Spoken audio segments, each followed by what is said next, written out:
Hello and welcome to this video on the informal upright using a silver birch example.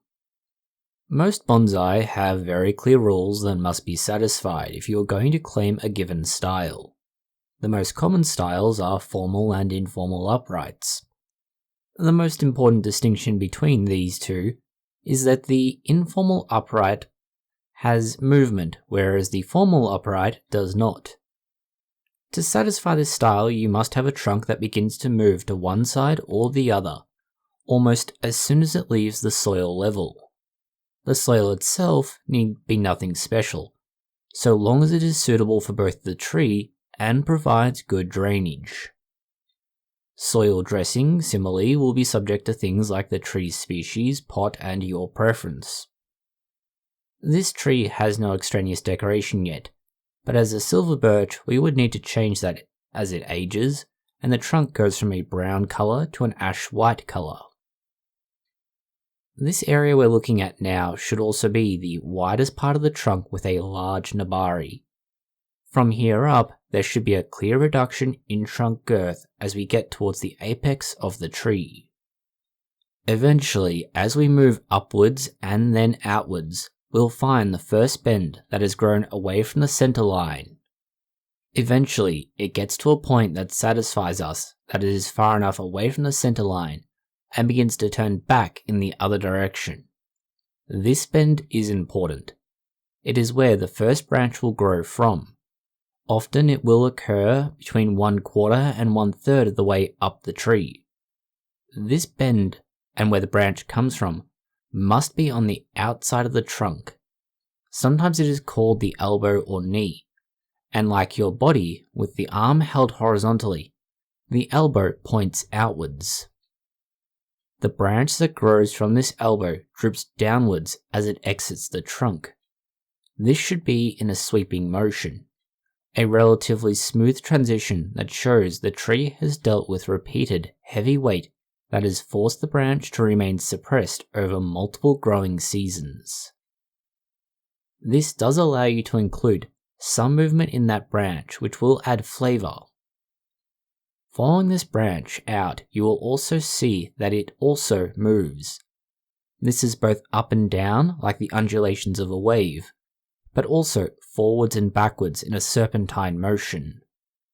Just like with the trunk, the branch bends are where further branching occurs. It starts with one major branch and this divides by two into further branches. These terminate in leaf pads, with multiple branch ends making a single pad, and there being multiple pads in each of these areas.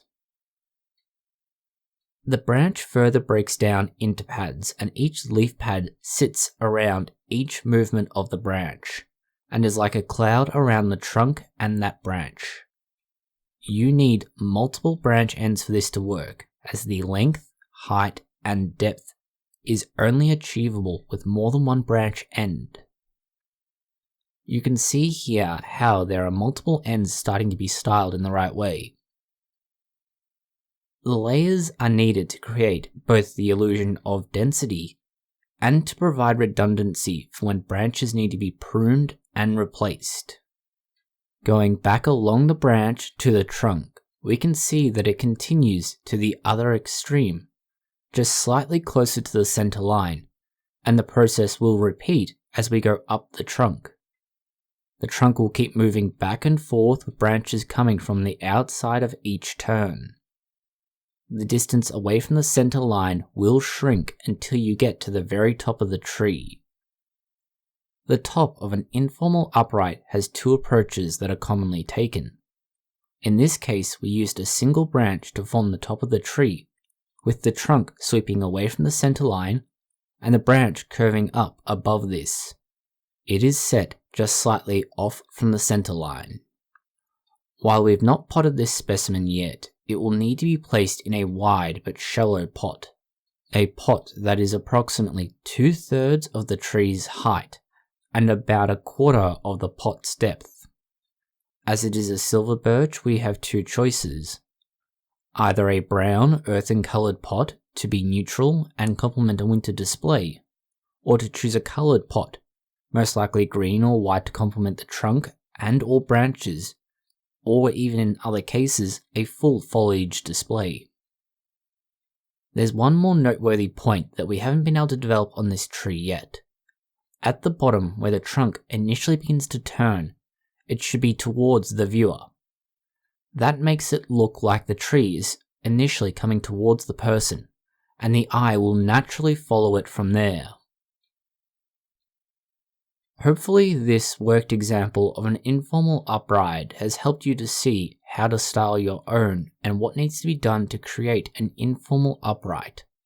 What is meant by some of the more awkwardly explained concepts or terms, and makes it easier to visualize the outcome. Everything we've spoken with regards to the general styling of an informal upright will apply to a formal upright, with the exception of the movement of the trunk. The branches should still follow it in a left-right back motion or right-left back motion. You should still have the same general movement of branches and foliage pads. The only difference between the two is that in an informal upright, the trunk will move left and right, whereas a formal upright will have no movement whatsoever. You should still have that tapering of the trunk. Thank you for watching this video. If you have found it interesting, consider liking, sharing, and subscribing. Please post any comments, questions, or suggestions that you have below.